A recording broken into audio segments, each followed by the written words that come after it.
Right, so let's introduce the podcast, Lee. We'll probably, like I said, we might include some of that footage before, may not, but let's introduce you, why we're here, what we're doing, real quick. So I'm sitting with Lee Gonzalez. You're the owner, the founder of La Finca Coffee and Bakery, and we're inside of your roasting room, correct? Exactly. Well, welcome, guys. I appreciate you guys coming in here and sharing this space with you guys. Well, thank you for opening your doors, man. You were a couple months ago, I think I presented this idea to you, and you said, yeah, let's do it. And we had to work around the schedules, and I'm glad we got a chance to finally do this. I will say real quick for the audience that usually listens to my show, like this isn't going to be anything insurance related, so we're going to cover the art and science of coffee today. We're going to talk about entrepreneurship, obviously, but I love coffee. I am passionate about coffee. You obviously are as well. So anybody that's listening, hey, we're going to talk for about an hour on coffee, the love of coffee. And does that sound good to you, man? I mean, if there's one thing I love to do, an hour, right? is talk about coffee. Yeah, I figured as much. Well, it's funny. You and I think you and I bonded, Lee, because one day you were talking to me about espresso, and I usually get an espresso. You guys have this nice little tray here at La Finca that you serve it on. You include Topo Chico in a little shot glass, and then you started walking me through the art of it, stirring it, how long I should let it sit. So, talk to me real quick, since I'm a lover of espresso, and I'm sure people are as well. Talk to me about things I should know when I'm having espresso. Well, first and foremost is that it's like anything else. The journey of somebody's coffee preferences changes over time. Even mine has changed over time. And so at the beginning, you tend to do what you've been told to do. Sure. Or the way people serve it. And you realize when things blow your world up and all of a sudden you say, wait a minute, that's completely opposite of what I've been told. Mm-hmm. But when you start experiencing things in a new way, you realize there's a whole nother world that you may not have known. Well, you told me, I was under this impression that you need to drink it right away, right? You need to drink it as hot as possible, because somebody put it into my head that if I waited for 5 or 10 minutes, it would get acidic and it'd get a little cold and it wouldn't be as good of an experience. And you kind of said, no, there's an area in between both of those that's actually probably correct. So what is your preference, or what do you believe is the right way to drink espresso? I tend to drink it what most people would deem as cold. Cold. No, it's not cold, but if most people would taste it, what they're used to, they would think, oh, this espresso is cold, which is more along the lines of room temperature espresso. But one of the things is, I kind of fell on this as I started learning more and more about coffee in general. And so all of a sudden you start learning is that the one thing that naturally can make any coffee bitter is heat. Okay. And when you step back and you think everything you've been taught about is drinking your coffee hot, it may feel nice on a cold day, but when you're drinking for flavor, it's probably the less preferential way to drink it, because what it does is actually naturally brings in bitterness. And many times what we've learned in the past was based off of the quality of the coffee we maybe have been served. If you go back to the history of coffee in the past wasn't maybe wasn't as evolved as it is now. It's still evolving and changing and progressing. And so because of maybe roast styles, maybe the quality of coffee being used, there was a certain way to drink it to compensate for that. And that's where you get a lot of things such as necessity, kind of, right? Necessity. Yeah. Balance things out. So how do you balance out bitterness? You add sugar, you add milk, you add cream, you add other things to it. And what do? You balance out the cup. Okay. But when all of a sudden you start correcting those things that are creating bitterness, you don't necessarily need those as much, if at all. Well, you're talking about putting a Band-Aid on the back end rather than addressing, like you're saying, is actually going to the source of why the bitterness exists in the first place, right? In the first place. Make better coffee, make it the right way, and hopefully you can prevent that bitterness from coming out. Exactly, which is a combination of things. It's the way it is actually grown on the farm to begin with. It's the way it is processed and dried, and then it's the way that it's roasted, and then lastly, the way it's extracted. So all those things play a factor in to what you are tasting when you taste an espresso or a coffee of your liking. And then secondly, there's other things that are beyond the control of that, as we mentioned in this case, temperature. Yeah. And when you start realizing that the optimal way to taste something isn't necessarily the hottest possible, and then you start realizing that maybe there is a different way, and different way to taste it, and once you taste it differently, you start realizing, actually, this tastes much different than what I expected. Well, it's funny, and I want to get in the weeds on the art and the science, because what I think is beautiful about coffee is it's a combination of both of those things. But in the interest of the listener, and I obviously know you, I know La Finca, I do want to tell the story of La Finca, right? And I actually want to tell the story of Lee Gonzalez as much as possible. So I want to go back in time a little bit, if you don't mind, to your story. It looks like from your career, you started as an accountant, which is surprising, but also not when I think about how you run your business. But like, tell me like your early life, you know, where you grew up, your college life, your early career, all those things. I'd love to hear a little bit about your background. So I grew up in the border of the Panhandle area of Texas to South Plains. So it was between Lubbock and Amarillo, Texas, a small town called Plainview. And as you know from the name, it purely describes what it's a plain view there. There's not a whole lot but cotton fields and very flat, not a whole lot to see visually. And so that's where I grew up, and that's where my family's from. First year of college, so naturally I went to Texas Tech, which is nearby in Lubbock. And so I spent my freshman year at Texas Tech. That's where I started being familiar with accounting, decided that would be a good profession to go into, job opportunities, good pay. And along the way, being a young 18, 19-year-old, had a friend that I met at Texas Tech who was from Mesquite here in the Dallas area. And he failed out of school, had to come back to school. And as a young person, he's like, hey, I want to go. I have a brother living here, a friend now living, a real close friend, and decided to transfer to the Dallas area. And went to UT Arlington. You did. So I transferred to UT Arlington at the end of my freshman year, going into my sophomore year. And at that point in time, I had gone from a finance major to being an accounting major, and finished at UT Arlington as an accounting major, which was a very well-known accounting program in the area. That is a very good program. And so that was where I started out, and that was the beginning of my career. But you said it was short-lived. Like you spent about a year as an accountant, maybe or so, and realized you didn't actually want to do it instead? Well, I wish I'd only spent a year. I ended up having to spend about 4 or 5 years, but I wish it would have been a year. It was probably the first year into it. I realized is that accounting wasn't really what I was passionate about, what I really wanted to do. But that was where my career was started at, and that's where I was being successful at. And so after a couple of different jobs, I ended up at Frito-Lay, the headquarters in Plano, doing accounting, but that opened up an opportunity to start doing finance, and I was given an opportunity to start working in the finance department. Okay. Well, I'm curious though, like, are you like everybody, you were just casually drinking coffee at some point? When did you start? Were you high school, college, career? When did you start drinking coffee? At this point in time, I wasn't even drinking coffee. You weren't? Okay, yeah. Well, coffee wasn't a thing. So back, just widely available, you didn't really go to coffee places in the 90s. This was in the 90s. Starbucks came along, and that was one of the biggest things that Starbucks did for the industry, was made it a common available product to everybody, to the masses. Before, what you would have is an instant coffee at home, maybe make a pot of coffee at home, but that was usually to the extent of the coffee drinking, and all of a sudden Starbucks took coffee. So they brought forth the idea of going somewhere to get coffee, and the coffee shop, like that was kind of, they popularized it. Okay. And so when I finished college, started working in my career, little by little, some of the meetings we were at, there would be Starbucks being served, the coffee being served, and you started tasting coffee. And then over time, we started having friends that we would meet in, and the friends would say, well, let's go have a cup of coffee. And so we was starting out to going out and starting to taste coffee. It was, I would tell you, it wasn't anything serious. It wasn't everyday. I started with kind of like the energy drinks and the Red Bull, and then my transition to coffee was, remember those little Starbucks double shot? They still make them, right? But that was the hybrid for me. It was a little bit sweet, it was a little bitter, but I could palate it, and that was my transition to coffee. Then in the work office life, right?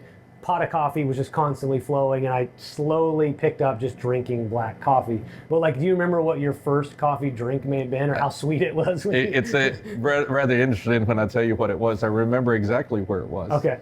I was at Frito-Lay at the time. We were at a meeting, a company-wide meeting, and we were at one of the local hotels where we were doing these meetings at, and they would have a break rooms, break area set up, but they'd have refreshments and so forth. And so one of the things Frito-Lay is part of PepsiCo. PepsiCo distributed these Starbucks canned Frappuccinos. Ah, You think yeah. the canned coffees Yeah. that are ice cold? I think that's the one I'm talking about. Yeah, Yeah. the little, And- little bitty ones. Well, these were thin. I don't know how many ounces, Okay. but they were cylinders. But they were a combination of. Oh, you're talking about the one with the glass bottle and the top. It's right? actually The steel on top? aluminum bottle. Okay. Aluminum can. I'm sorry, aluminum can. You just think about like a refreshment, but it was a thing like an iced. They were sweet though, right? Frappuccino, sweet, okay. and it was. And so I remember they were there for free and just getting one on a break, and I was like, oh, this is kind of interesting. Yeah. But it was sweetened and everything else, and it was cold. It was a Okay. cold drink, and I remember that was the first time I really remember experiencing some sort of coffee drink. Yeah. And then after that, I would tell you the go-to drink after that is, as I started visiting coffee shops, was a white chocolate mocha. White chocolate. Hot mocha. white chocolate. So yeah, pretty sweet, pretty sugary. Yeah. But that was my entry to starting to. Well, that's just like drink coffee. for people out there that drink beer, right? There's a whole we could do this exact same podcast on people that love beer and the art and science of beer. But like that first beer anybody ever drinks, you go, ugh, this is gross. But at some point, for some reason, you kind of eventually develop a palate for wine or for beer or liqueur or something like that. I think coffee's kind of the same thing. Most time, the first time you drink coffee, especially just a straight up black cup of coffee, you don't go, that's great. Exactly. Now, 20 years on, I'm like, I can't wait. And there's a whole experience around it as well that makes it satisfying. Exactly. There was a point where it was a transition, enjoying what I was consuming, which was a great entryway into learning about coffee. But it wasn't really coffee at that time because what I was tasting were these additional flavors that were being added to it. And I remember after spending a time at Frito-Lay, I spent 9 years at Frito-Lay through different roles and everything. And we ended up going to Mexico. Okay. And left the corporate world, spent 10 years in Mexico running a nonprofit. Okay. And while we were there, I remember looking for coffee and starting to, it was hard to find anything that was even decent when it came to even sugary and flavored drinks and so forth. And so that was where we came up with the idea is why don't we open up a coffee place for two reasons. One, we were in a desert of coffee, but secondly, there wasn't a whole lot of areas. What coffee typically does is bring people places for people to come together. Sure. And where we were living, it was a city that was growing. It was 150,000 people that had grown tremendously up to that point, was continuing to grow, but was very lacking in places to gather. Okay. And so the idea came with that. And so I made some connections through some common acquaintances that I had with a gentleman from California, Tom Lonsdale. He was from California, living in Mazatlan, Sinaloa, and he was running a couple of coffee shops. Okay. And so I just thought, well, I know people we know in common. I'll reach out through them, see if I can meet up with him, and just get his thoughts how to open a place up. And so we go visit him, and he blows my world away. Because all of a sudden, I never even thought about or knew what it was like to roast coffee, and he's roasting coffee there. This is in the Pacific coast of Mexico. I'm going just to learn a little bit about coffee. I spend 5 days with him in his coffee shop with his team. And he starts teaching me about just the whole process of roasting coffee. Well, that's cool. Did you have any connection with him beforehand, or he just? Well, just a mutual acquaintance. Yeah. But he kind of opened his doors and showed you everything. Oh, it's I will amazing. tell you, it's amazing what difference he made. We wouldn't probably be here, or if we would be here, it would have been a lot more difficult, and it would have taken us much longer. And he was very generous, and that's the one thing I learned along the way in this path. We're talking about coffee and what we do, and just learning a little bit about that. But you also learn as an entrepreneur is there's people who come along who are just a tremendous blessing to you. And I would tell you, him and his wife, Tom and Heidi, I remember at the end of the week after he shared all his knowledge, his team and everybody else, he takes out his book of his recipe suppliers. He says, here's everything we have. Here it is. Take pictures, take whatever you want of it, and you can use it. Wow. And he didn't have to do that. No, he didn't. That was even above and beyond the time he had already, his team had invested in us. And when you learn about the impact that had is one, how generous he was to us, the impact he had to us to get going. Without that, we would have struggled tremendously. I'd never worked in food industry, never worked in coffee, had zero experience in this industry, and that was more of a help than you can imagine. Curious though, because you mentioned you saw the opportunity, right? It was a coffee desert. You thought about this idea of bringing people together, but what was it? You go from I like coffee to now I'm going to run a coffee shop, right? Because that's got to be an intentional decision, right? You don't accidentally come onto that decision. Right? I think a lot of it begins with is that you think about, I enjoy the atmosphere that this place gives me. Okay. I think it was less about the coffee at the time because I wasn't as knowledgeable. I didn't understand it as much as I do now. And so there was a lot less specific about the coffee than it was what the environment that it brought, what the atmosphere it brought to I know what it brought to us when we would gather with friends, and the idea is that bringing that same experience to others. Okay, well, I mean, I love it. I'm glad you did, but it was an interesting transition when you say we moved to Mexico and then we discovered I love coffee and I have an opportunity and now I want to build a business, and it's just really cool to see how these things evolve from an idea to becoming reality. So what was the business in Mexico? What was the name of that business, and what did it look like versus what you have here at La Finca today? So I will tell you, the one word I would describe is primitive. Primitive. The embarrassment today. A couple of reasons is one, we weren't experienced. Yeah. Secondly, we were doing it in Mexico. It's just a different way of doing things, and so it was just much different. And so it was a trial and error, so to speak. We were renting a building using for our nonprofit while we were there. And we had a storefront at that building that was just empty and not being used. We were on the main street in the city. And we thought we'd have a lot of people who want to rent it for business and so forth. And we just weren't really interested in having others, tenants in there. Yeah. So, and that we decided, well, that'd be a great space for us to do this in. So we just get started. So little by little, if I had told you the day one that it was open aired. So the front doors, there were these garage doors, if you think about these other countries. Yeah. Roll up the garage door in the morning, it was open air. You'd walk in this open air cafe. Okay. And that's what it was like. Okay. And going from that to eventually putting windows in and doors in, to air conditioning the unit because we were in a tropical area, to slowly evolving as we increased our knowledge of the business, what our customers were wanting, and just what we wanted to bring to our customers. I would truly say it was an evolution. And along the way, as I mentioned to you, Tom, his just sharing with us what he was doing created this curiosity about coffee. Because why did his coffee taste so much better than what I'd ever had anywhere else before? And that's where you talk about, well, where did the coffee really come in? It was that tasting his coffee all of a sudden made me think, well, there's something different about this. So for the first year, I bought coffee from him. I served that coffee. But he planted that one idea in my mind. It says, I would not open a coffee shop if I didn't roast my own coffee. Okay. And that stuck in the back of my mind. Isn't it funny? It wasn't even on the radar screen when I went to go see him. I was just trying to open a shop. Well, what do you think it was about him? Was it just his roasting process? Was it the source of his coffee beans? Why do you think his coffee was so much better in your mind at that time? A combination of things. Okay. I think that the style he was doing was much different than I had tasted at previous places, and which the roast matters in what you taste.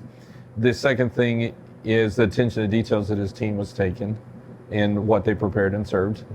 And then thirdly, I think that it was just when you combine that with what that atmosphere they brought it in, is I will tell anybody is that the way we taste food, drink, or anything else, we actually taste with all our senses. As much as we think you're using your taste buds to taste everything, what you smell, how it feels, the atmosphere you're consuming it in affects the way you perceive what you taste. Set and setting, right? I don't know, like, because coffee is a drug, right? And there's people that, not to get too off on a tangent, but there's certain drugs where people go, well, it's really important when you're around the right people or in the right setting, right, or the right location, because all of it is kind of combined. I think all jokes aside, I think it does apply to coffee as well. Like, the ambiance of the place you're in is more so even important than the coffee itself that's in the cup, right? Exactly. Okay. So then were you able to replicate an ambiance that was your style in this location at that time? I think we were able to, and I wouldn't say I think we did. Okay. And the reason I say we did is not being overconfident, is that the feedback from your customer tells you what you're doing. Yes. Yep. And one of the things that we would regular feedback, and one of the things our goal is, even here at our current location in Frisco, is the idea is we want you to come in, and the most common feedback I get is there's just something different about this place. That's what I say, yeah. They don't know the right word to use, the adjective to describe it. They just say there's something different here. And that is the biggest compliment I get, because then that tells me is that I brought you something that you probably haven't experienced, so that's why you don't know how to identify it. Yeah. Well, and I would say I absolutely agree with you, and that's one of the precursors, right, to do this podcast. Is I don't know if we'll include the first clip or if I said it in that clip or it was off camera, but there's a coffee shop for the people that aren't familiar with this area, literally across the street. They might have great coffee, but I stopped here first. It's right below the building where we typically shoot the podcast, and I had a great experience. And I tell everybody about it. Hey, if you come to La Finca, there's just something different. I can't tell you exactly what it is, whether the coffee's great, people knowing your name, whether the food, or just a combination of all those things together in aggregate separate this experience from any other place. And by knowing what I get every time I walk in here as well, there's no reason for me to go anywhere else. So to me, you've accomplished that goal of creating something different. So can I ask you, Lee, what you did in Mexico as the precursor to what you ultimately built here in the States in Frisco, Texas? Talk to me about that transition. Exactly. Yeah. I would tell people that La Finca is a 12-year project at this point in time. Okay. The first part of it was when we made that move to Mexico. I never thought it was going to come full circle back to become and lead us to what we're doing here in Frisco now, La Finca. But those experiences that we speak about, those encounters, people we met with, the meeting the right people, finding a need in the community, starting to develop that idea, and then the evolution of that idea. We ran that shop in Manzanillo, Colima for 6 years. And we started out very small, didn't really know a whole lot of exactly how we were going to do things.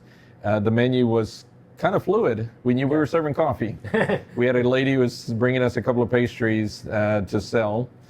And little by little, the one thing I know is that you always have to progress, evolve. Yes. Because if not, you think about large corporations that at one point in time were dominant in their industry and today either do not exist or are irrelevant today. Mm-hmm. And without naming names, but you could think of, computers, countless you can think about retail, you can name your industry. Mm-hmm. And so one of the things I always believed in is innovating. And that also came from my time at Frito-Lay. Frito-Lay was just known for always looking to innovate, progress, evolve, improve, and was very big on that idea. Okay. And so that was ingrained in me with my time I spent there. And so as we started running our own business, as I look back to my experiences, I got to work on some customer teams, which were a combination of different functions of the company would come together to support a customer. And I remembered I would pull back from those experiences when I worked with salespeople and how a salesperson would approach a problem. Mm-hmm. Look at the marketers and how they would approach a situation and come up with solutions. Look at as a finance person, how we would approach and make decisions for the business. And then even thirdly, what we call our category manager would decide how things were displayed, how they would be set up in a store. Right. But just presentation and how it's shown. And so you take all that and you start drawing back on that and you start getting this new idea. It says, so what should the design of the space look like? I wasn't a designer, but I had to learn how to design a space. What does, how things should be put on a shelf, how things should be displayed, how things get communicated. And so a lot of it is drawing back on things I learned from others, and then also a desire to learn and grow and improve. Well, I was going to say, even I've seen the innovation. I've been coming here for about a year. You guys obviously are using the screens now as the menu versus what you had prior. So there seems to be even an evolutionary process going on, and I know you're expanding and things like that. But the name itself, La Finca, I believe we might have captured that, but I would be remiss if we don't tell people why La Finca is the name and what it means, and also maybe what it means to you. I think personally as well would be interesting to hear about. Sure. And so as we spend time in Mexico, you start learning coffee is viewed different in a country that produces it versus a consuming country. Yeah. So United States would be a consuming country other than Hawaii.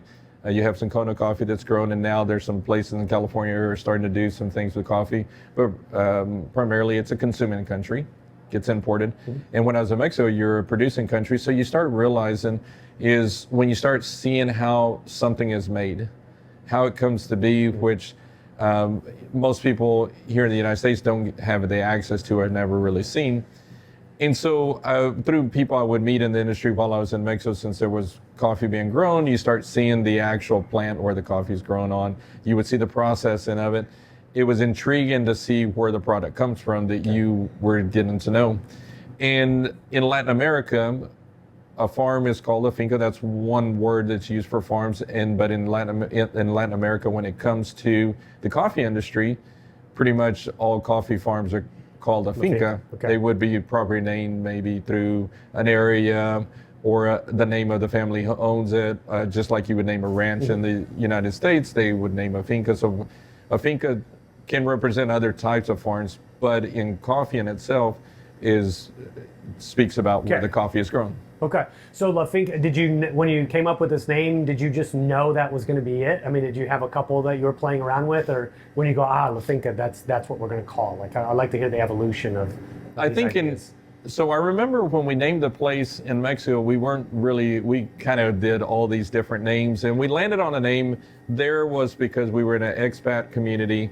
But we were also operating in Mexico and in other countries, so we kind of combined English and Spanish. Okay. And it was called Café, which is coffee in Spanish, and Bean, which was in English, and we mashed the two languages together in one name, so it was called Café Bean. Okay. So that was kind of driven by where we were operating and the kind of clientele that we had. So fast forward, we sell that business, and we move back to the States. We're open up here, and we start thinking about what should we name it. Mm-hmm. And we remembered is where came from is the concept. That was the origin of where the concept started at, is our time in Mexico. Okay. And then we started looking at what we learned of coffee from being in a producing country. And then we thirdly, we're looking at what is the concept that we operate. We pretty much operate as a scratch bakery, scratch kitchen. Yeah. And if you were to refer as scratch coffee, I would say it's about similar. That would be a good definition if you think what people would understand is that we take green coffee and we roast it ourselves and to serve it. Mm-hmm. And so everything we were doing is from these ingredients, from the scratch piece of it, starting out with the most simplest form of the product. Purest form of it, right? Purest form of the product. You mentioned, I think you said the word primitive earlier. The primitive. Yeah. You think about, we buy vegetables, fruit, we buy flour, we buy sugar, we buy yeast, we buy ingredients, we buy green coffee. And so we take the simplest form of an ingredient and we make it into something for our customers to enjoy. It's a lot, like you said, it's a combination of science, it's a combination of art. I love and it, you bring it together to give somebody an experience. And so when you think about coffee, where does coffee come from? The origin of the coffee is the farm.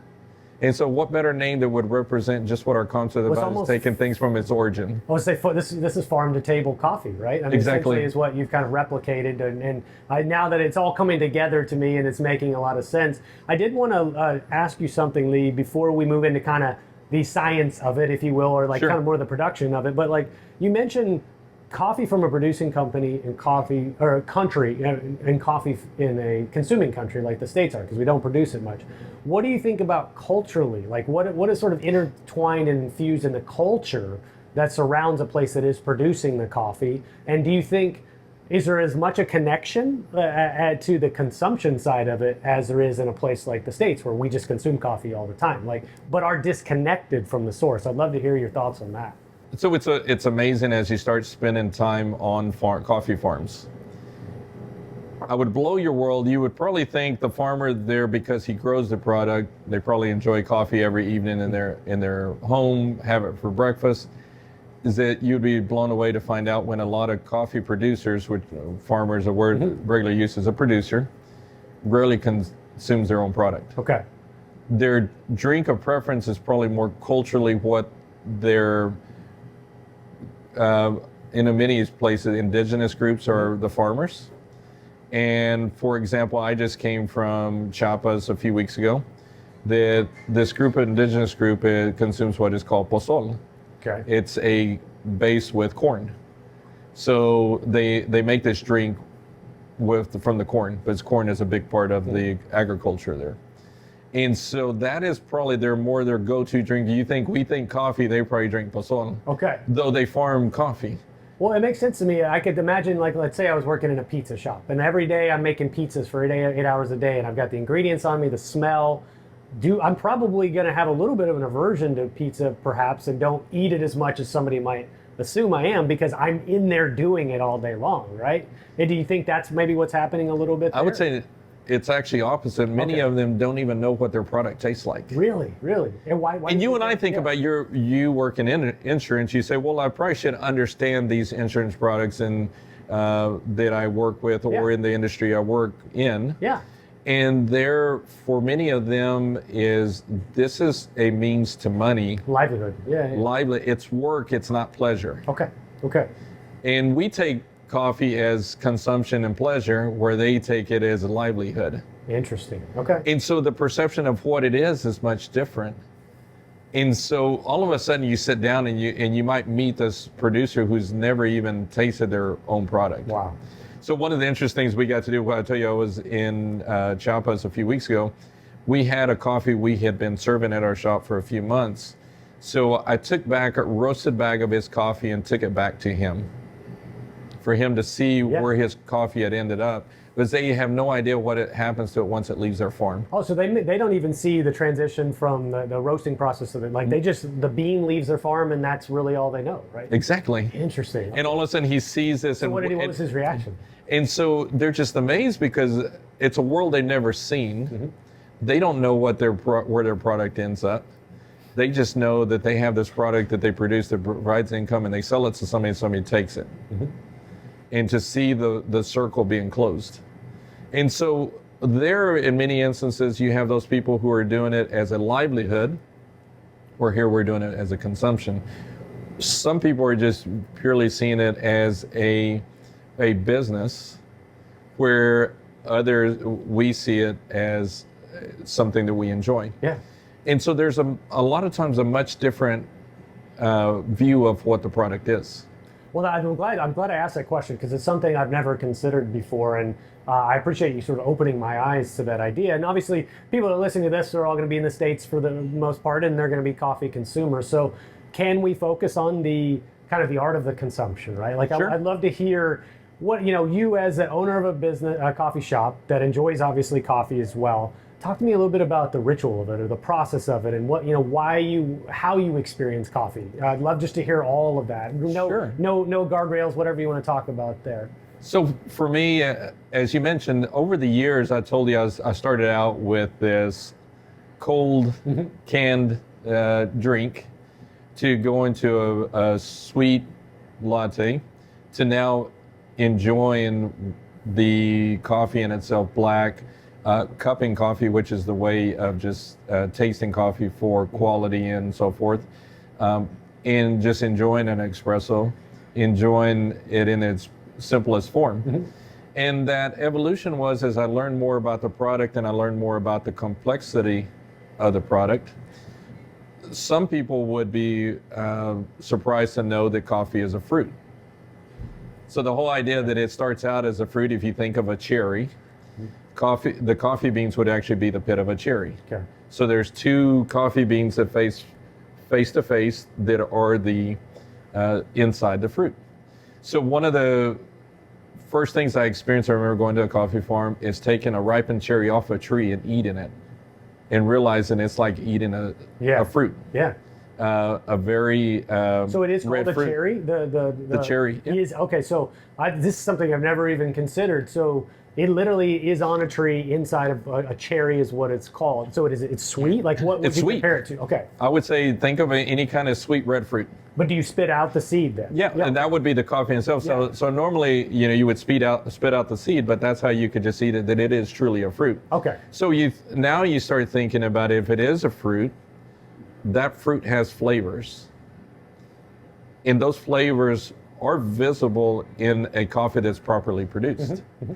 And so when you start realizing in your coffee you can taste a red fruit, you can taste a grape, you can taste a cherry, you can taste a blueberry, but you can also taste flavors of like a black tea, you can taste jasmine in it, you can taste chocolate, you can taste a stone fruit, which is a combination, could be peaches, it could be anything with fruit with a a pit in it. Yep. You can taste all these different flavors in your coffee, and you start realizing that there's this whole world that you didn't know existed. And so as I started learning about quality coffee and when it's properly prepared, all these flavors you can enjoy. And so now I can sit here, I'm drinking this coffee right now, and it's a coffee that has flavors of blueberry and lavender. And it's one of those things is that 10 years ago, I would have never known it existed. Well, that's the thing. Like you say that, I couldn't have told you what I was detecting, but my wife's a little the same way. She likes red wine. I think it's okay, but I've never gotten into it. But she'll ask somebody, you know, like what sort of notes it has, like if there's a sommelier at a restaurant, and like those things mean something to her. To me, I have no idea what she's talking about. So I think you were telling me earlier there is a coffee version of a wine sommelier, right? Exactly. So what is that called? It's a Q Grater. Q Grater. Okay, like grading a test or something? Exactly. Okay. So what do they have to do? Like what does a Q Grater have to go through in order to be qualified as a... There's a series of tests. Yeah. And those series of tests are a combination of things, how to identify defects in coffee. And when I say coffee, not in the brewed cup of coffee, but the actual coffee in itself. So you'll have things such as, you think about what's called a Quaker when they're hollow on the inside. There's different things when you might have, when all coffee has to be dried.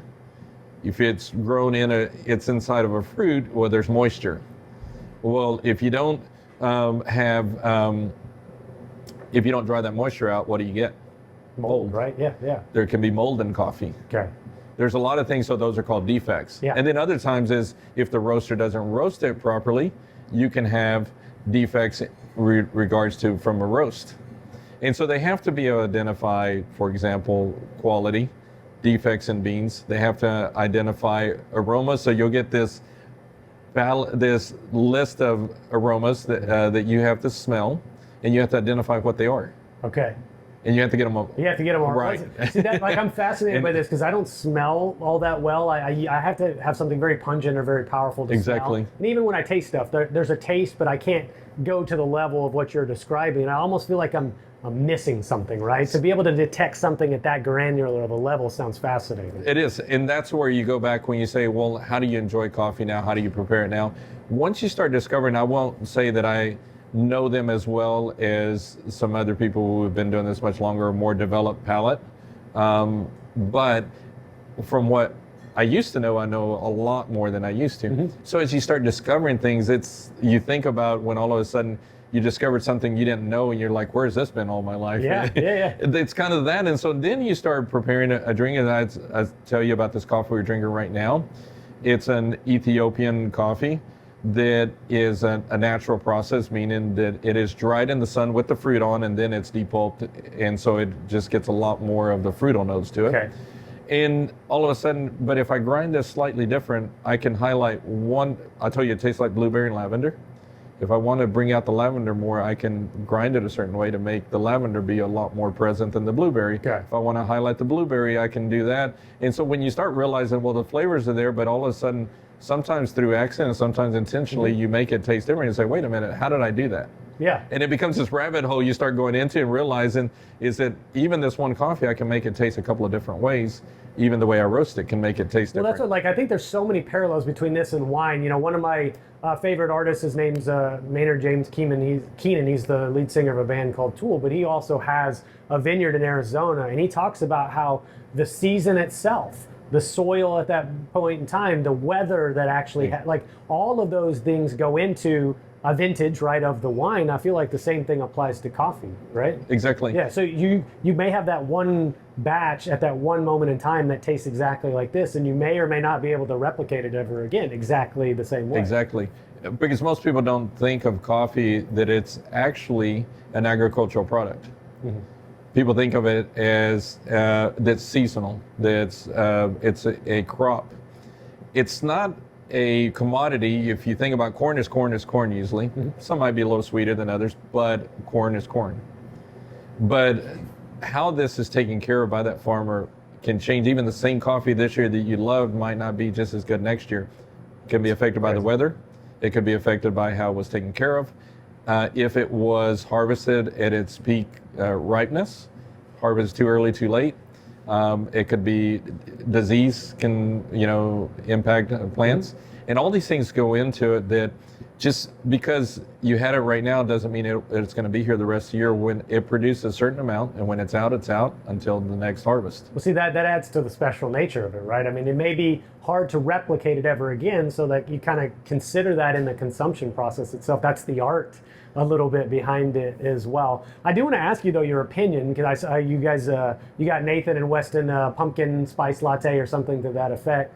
What is your opinion of additives to coffee, right? Like, now that you've gone through this evolution, do you think it takes away from the experience, or do you understand why certain people want sweeteners and milk and things like that? I understand this because, as I mentioned to you before, where did I start from? Yeah. If I hadn't started there, I would have never gotten to where I'm at right now anyways. And so, to your point, you mentioned it earlier as well, is that very few people take up a black coffee at the very beginning, and the first drink they taste and said, "This is wonderful." Yeah. Or an espresso, the first time they taste an espresso, they says, "Oh, I love that." Yeah. It's kind of like makes you cringe a little bit on the face, gives you like, "Oh, I don't know how anybody drinks this."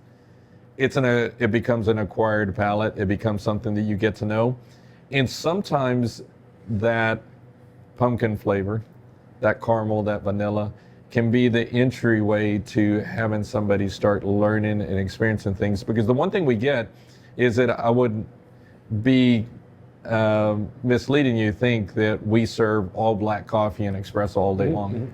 I would still say that a majority of our drinks go out with the flavor. They do. Okay. It's most people consume it that way. But I will tell you what I know there is a difference, because people will say, this coffee tastes different. Even it's caramel, just like caramel somewhere else. Because at the end of the day, you still have a base in there of coffee that it's still in there. It can be tasted. Now, it might be masked a little bit. It might be diluted. It might not be the most present flavor, but it does affect what they're tasting. Sure. And so people will understand when they taste something that is balanced, when it's not bitter, when they say, "Oh, I don't need it as sweet. I don't have to add as much cream as I normally do, or as much sugar or sweetener or anything else." And so it just becomes an entryway. And it's one of those things, is that there's nothing wrong with it, but I think as you get to taste it more and more, you start realizing that there's no judgment from no. Like, I get that. Like, but you start learning there's difference in quality. Yeah. In quality in what is the coffee that's been put into it, the espresso or the coffee. Well, so let's do this. I want to zoom out a little bit as we kind of move towards the end of the podcast, and I want to talk about like kind of some lessons learned as an entrepreneur, because La Finca in its current form is what, 3.5 years old, 4 years old? 2 years. 2 years. Okay. Just over 2 years. Okay, and then obviously, like you said, you're going through a little bit of expansion. It's growing. People are noticing that something different about this. But like, I would love to hear kind of some lessons learned of entrepreneurship that you might want to share with people, good and bad. You know, lumps you've taken as well as success stories that you might have. Yeah. Sure. I would say entrepreneurship is not for everybody. Yeah. I think there's this idea that it's this fantasy world that's always on, you're always just on cloud nine and everything's great. There's good and bad that come with it, and you learn along the way. So I would say, I think first and foremost is either encouraging that everybody should be an entrepreneur, or if you're not an entrepreneur, you're not as successful.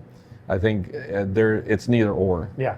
You have to have a certain personality type, I think, to. Well, that's why I think you look at things like an Instagram or social media. It tends to glamorize entrepreneurship. Everybody wants to be a CEO or an entrepreneur and have the lifestyle that an entrepreneur's life would afford over time.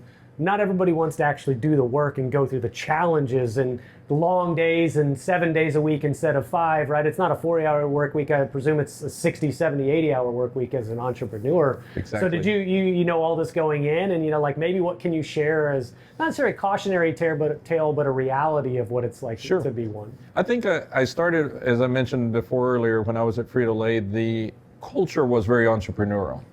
You were encouraged to bring new ideas, to evolve and grow, and there was always change happening. So I think I think that term now is used a lot of places called, I think, what is it, entrepreneurial?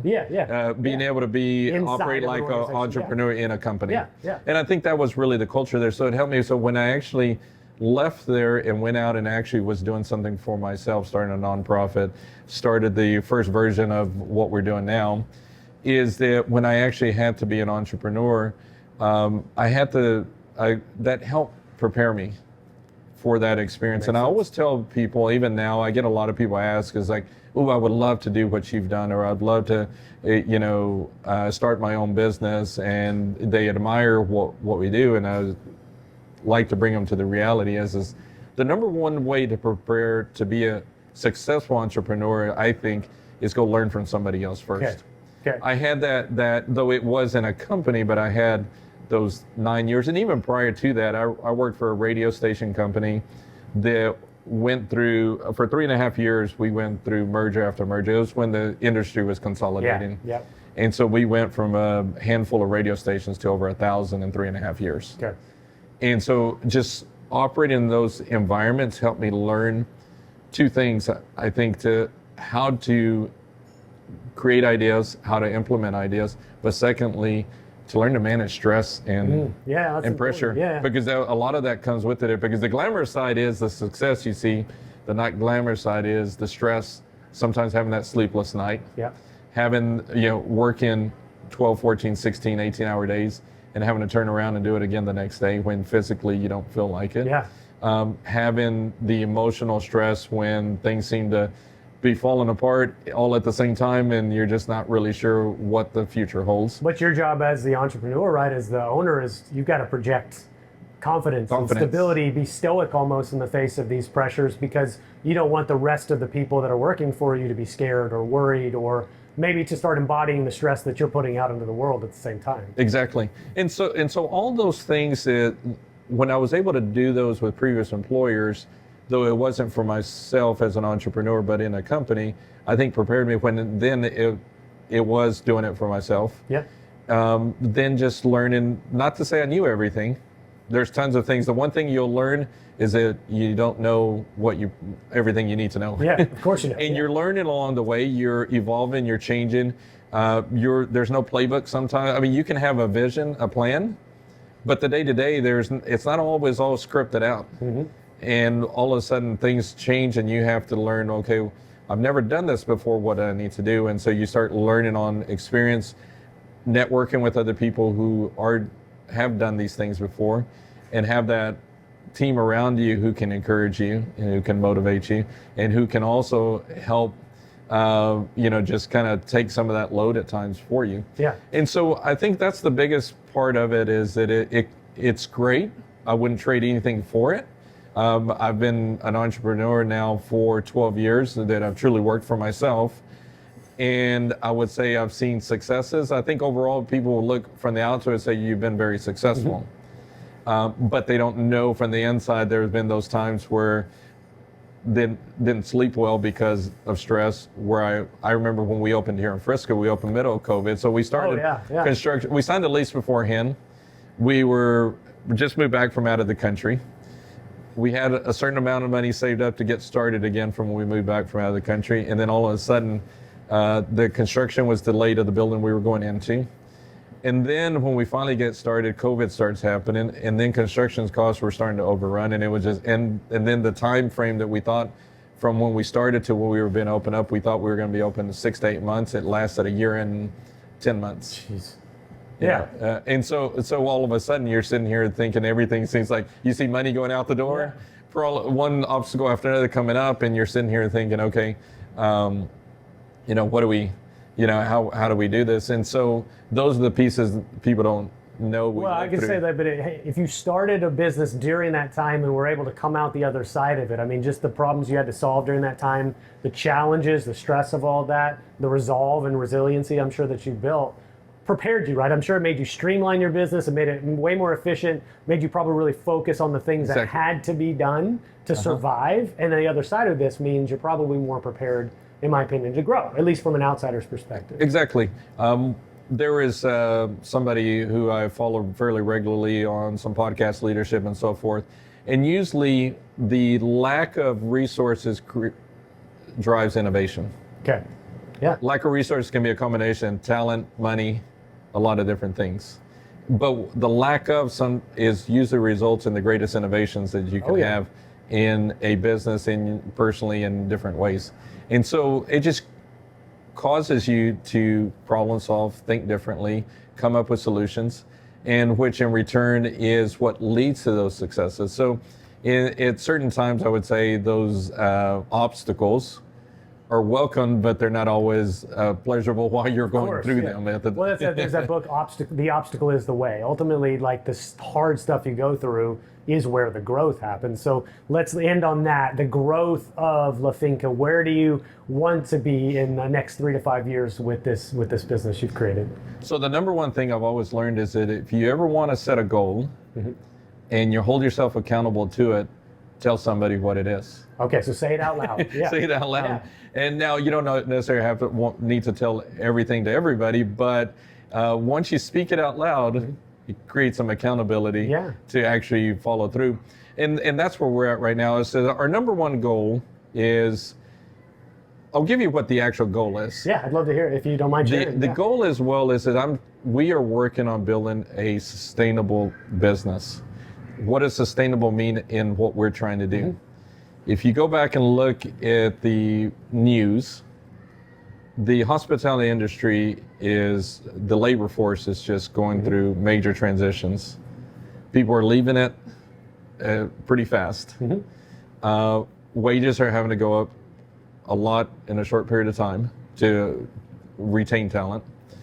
And then inflation. If you think about all the inflation we're going through, food costs, and I'll give you an example in our business. Just in September till now, eggs at this point are up 44% since September, and we're shooting this at the end of November. So 44% increase in cost of eggs. 2 months, basically.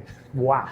Okay. All those, those things, and saying, so you think about all these things happening, and he says, how do you build a sustainable business when you have all this noise going on? So what we're trying to, and then I'll tell you about the coffee industry.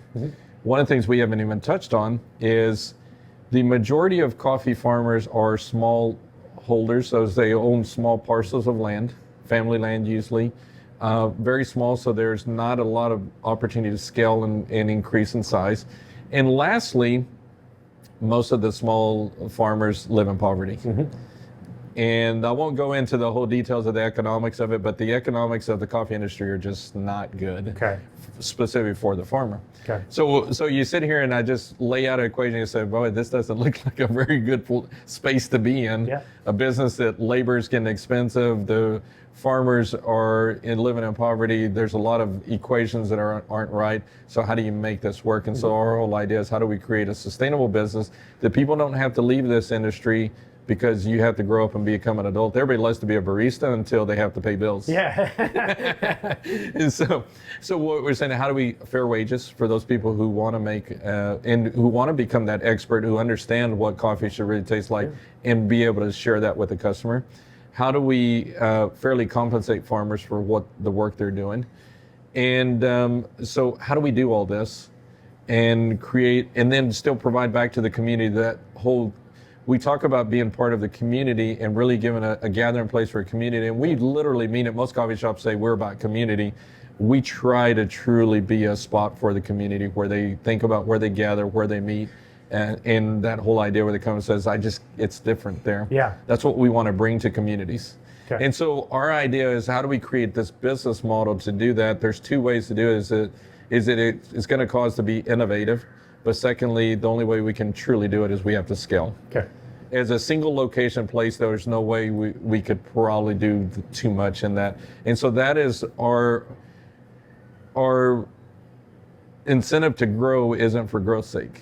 We're not trying to be the largest company there is out there.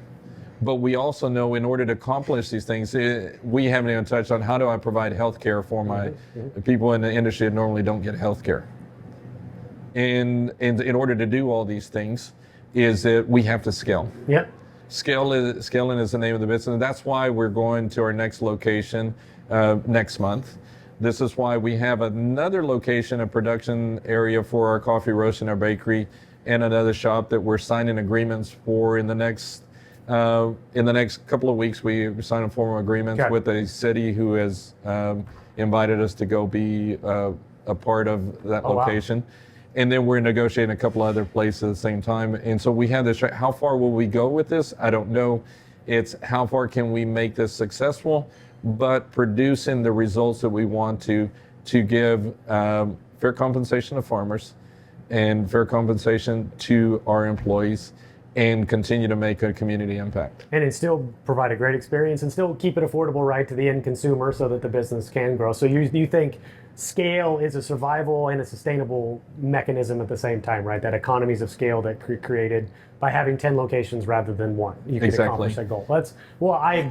I don't doubt, Lee, that you're going to do that. I mean, just like I can tell, if you can replicate this in another location and prove that it just wasn't a one-off, this difference that people feel, you are offering the community something different around coffee, around food, around the experience itself. And I wish you luck, and I actually genuinely believe you will succeed in that endeavor. And I hope that you do. And maybe this podcast hopefully will get a little exposure for your locations and lead to some growth in your business as well, man. Well, thank you, Spencer. I appreciate the invitation. It's been a pleasure being here with you. I hope you had fun. Yeah. And it was fun, and it's always fun to share not only where we've been, but also where we're going. Yeah. And the why is also even more important than the what and what we've already done. Well, it's been a pleasure, and thank you for the coffee, man, and thanks again for the invitation to come in. Maybe we'll do a round 2 in a couple years from now and do a retrospective of the growth that you've experienced. All right, man. See you. Thank you. Bye.